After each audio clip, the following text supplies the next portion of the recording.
샬롬, 오늘부터 에스더 파노라마가 시작됩니다. 에스더는 룻과 더불어서 여성이 성경의 책 제목이 된 유의한 사례에 해당되죠. 특이하게도 에스더서에는 하나님의 이름이 직접적으로 등장하는 구절이 단 한 구절도 없는데요. 그런데 그 어떤 성경보다 하나님의 일하심을 가장 밝히 드러내고 있는 책이 또 이 에스더라고 할 수 있어요.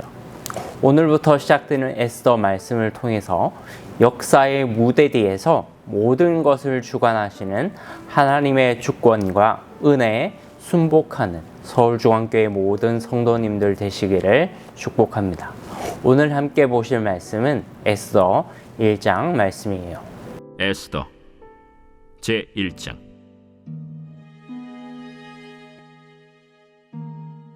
이 일은 아하수에로 왕 때에 있었던 일이니 아하수에로는 인도로부터 구스까지 127지방을 다스리는 왕이라.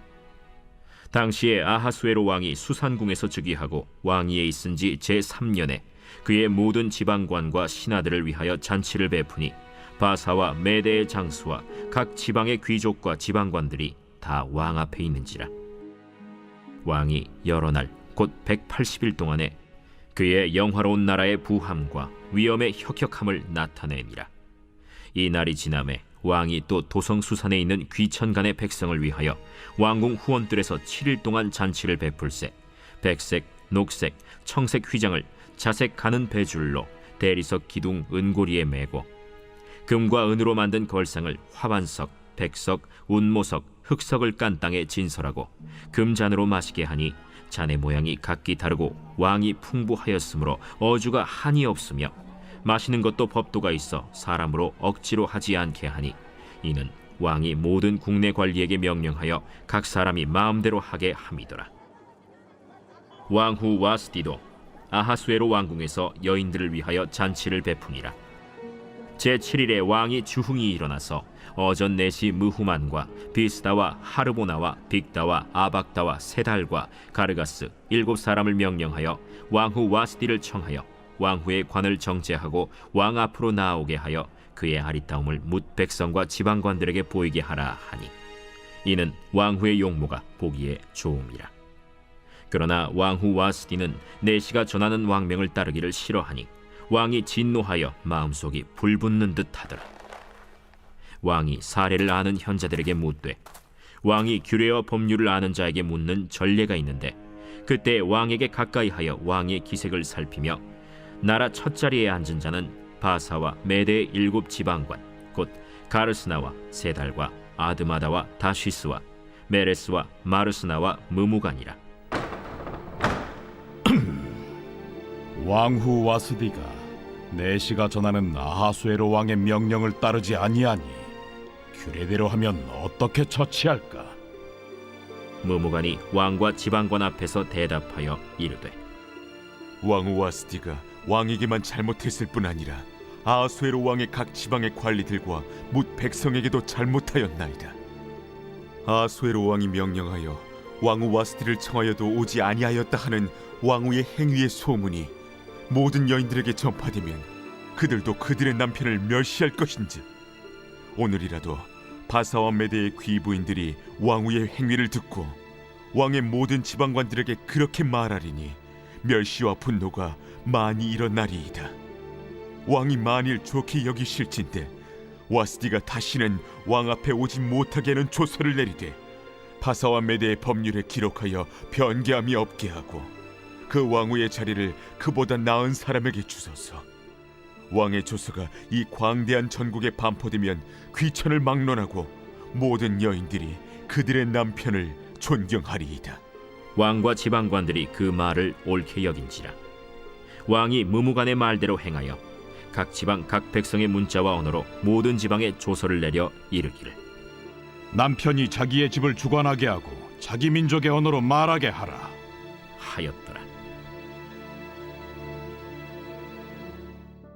본문으로 들어가기에 앞서 먼저 에스더의 시대적 배경을 알아볼게요. 에스더는 다른 유대인들과 마찬가지로 바사, 즉 페르시아의 통치하에 있었던 사람이에요.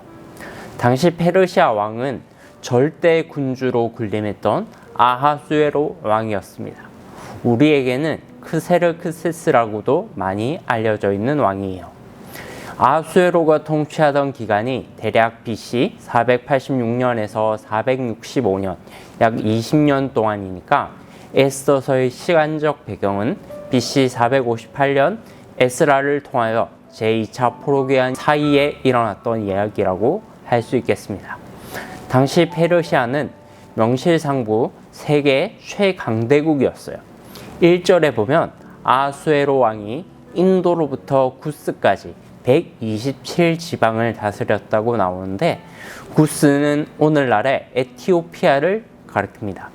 오늘날의 중앙아시아 대륙부터 서아프리카에 이르기까지 엄청나게 광대한 영토를 다스렸던 왕이 바로 아하수에로 왕이에요. 당시에 아하수에로가 페르시아에서 갖는 위험은 단순히 한 명의 군주가 아니었어요. 그가 곧 신이요 태양이었죠. 그 앞에 불복한다는 것은 있을 수 없는 일이었어요. 그런데 오늘 본문에서 그 엄청난 일이 생기게 됩니다. 바로 왕후 와스디가 아하수에로의 명을 면전에서 거역한 것이죠. 왜 갑자기 왕후 와스디 얘기가 나올까요? 이 모든 것은 세상 권력에 취한 아하수에로 왕의 교만으로부터 시작됩니다. 3절, 4절 말씀을 한번 보실까요? 왕위에 있은 지 제3년에 그의 모든 지방관과 신하들을 위하여 잔치를 베푸니 바사와 메대의 장수와 각 지방의 귀족과 지방관들이 다 왕 앞에 있는지라. 왕이 여러 날 곧 180일 동안에 그의 영화로운 나라의 부함과 위엄의 혁혁함을 나타내니라. 아하수에로 왕 제3년에 왕이 나라의 모든 지방관과 신하들과 귀족들을 위하여 잔치를 베풀었는데 그 일수가 무려 180일이나 됐다고 합니다. 1년의 절반을 잔치를 베푸는데 보낸 거예요.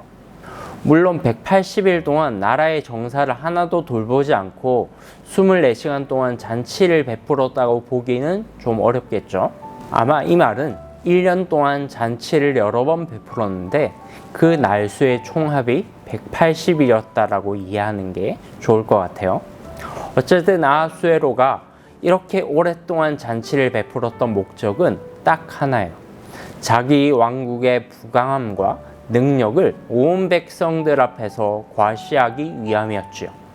그리고 그 절정에 달한 사건이 바로 자기 왕후 와스디를 신하들 앞에서 마치 놀이개처럼 보여주는 일이었어요. 10절, 11절 말씀을 한번 보시죠.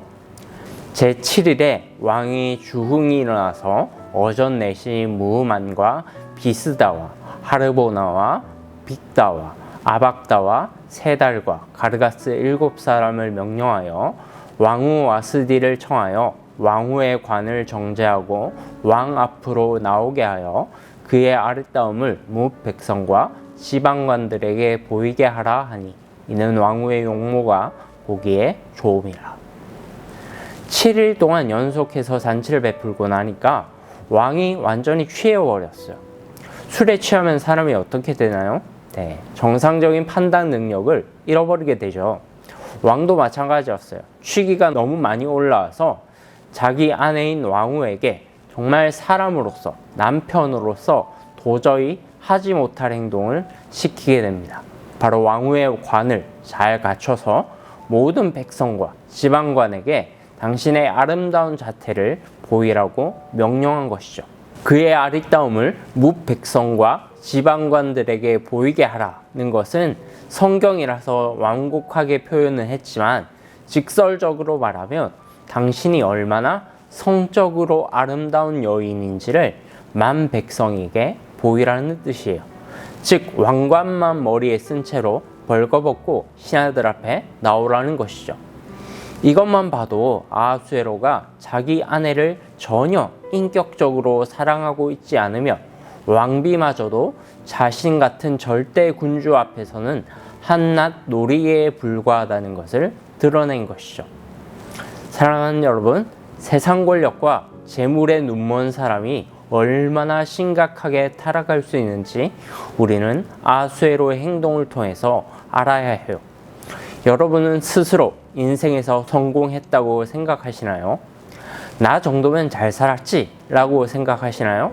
네, 좋습니다. 그러나 우리가 하나님을 떠날 때 그 성공이라는 것이 우리를 얼마나 비참한 벼랑 끝으로 몰아가게 하는지를 오늘 말씀을 통해 다시 확인하시고 겸손하게 하나님만 구하는 성도님들 되시기를 축복합니다. 이 사건으로 와스디는 왕의 진노를 사서 결국 왕후의 자리에서 폐위를 당하게 되죠. 이런 왕에게는 항상 아첨꾼들이 있기 마련인데요.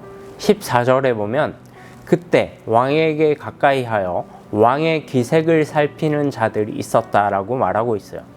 그들은 왕의 옆에 딱 붙어 앉아서 왕의 눈치를 보면서 기분을 살피면서 아첨하는 신하들이었어요. 그 중에 머무간이라는 신하가 있었는데 그가 왕에게 이렇게 말합니다. 16절 말씀이에요. 머무간이 왕과 지방관 앞에서 대답하여 이르되 왕후 와스디가 왕에게만 잘못했을 뿐 아니라 아하수에로 왕의 각 지방의 관리들과 뭇 백성들에게도 잘못하였나이다. 이유인즉 와스디가 자기 남편의 명령을 면전에서 거부한 것을 보고 뭇 백성의 아내들이 자기 남편에게 불복종하게 될 것이라는 말도 안 되는 이유였어요.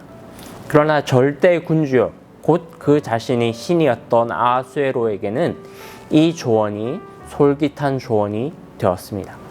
그래서 조서를 내리는데 그 조서의 내용은 앞으로 모든 백성들은 자기 남편에게 순종하며 심지어 남편이 쓰는 말과 언어를 따라 사용하라는 것이었어요. 사랑하는 여러분, 이 교만하고 자기중심적이고 물질 만능주의적인 페르시아 제국 앞에서 하나님 나라의 가치관을 가지고 맞서 싸운다는 것이 과연 가능할까요? 그것이 가능하다는 사실을 우리에게 앞으로 등장할 두 명의 인물을 통해서 보여주게 될 거예요. 바로 에스더와 모르드게라는 사람입니다. 제가 처음 말씀드렸듯이 에스더서에는 하나님이라는 이름이 단 한 번도 사용되지 않아요. 그러나 에스더와 모르드게라는 두 인물을 통해서 하나님께서 자기 백성을 얼마나 사랑하시고 놀랍도록 섭리하시는지를 보여줍니다. 하나님께서는 오늘날 우리에게 성경시대처럼 직통계시로 임하시지 않아요. 눈앞에 초자연적인 기적이 일어나는 일도 극히 드물죠. 그러면 하나님께서 없는 것인가요? 아니에요. 오히려 하나님은 오늘날 우리에게 성령을 보내셔서 그 어느 시대보다 활발하게 사역을 하시고 계시는 분이십니다. 사랑하는 여러분, 하나님이 여러분을 지키시고 함께 하신다는 사실을 믿으시기 바랍니다. 그리고 이 세상의 가치관에 무릎 꿇지 마시고 선으로 악을 이기시는 하나님의 사람들이 되시기를 주님의 이름으로 축복드립니다.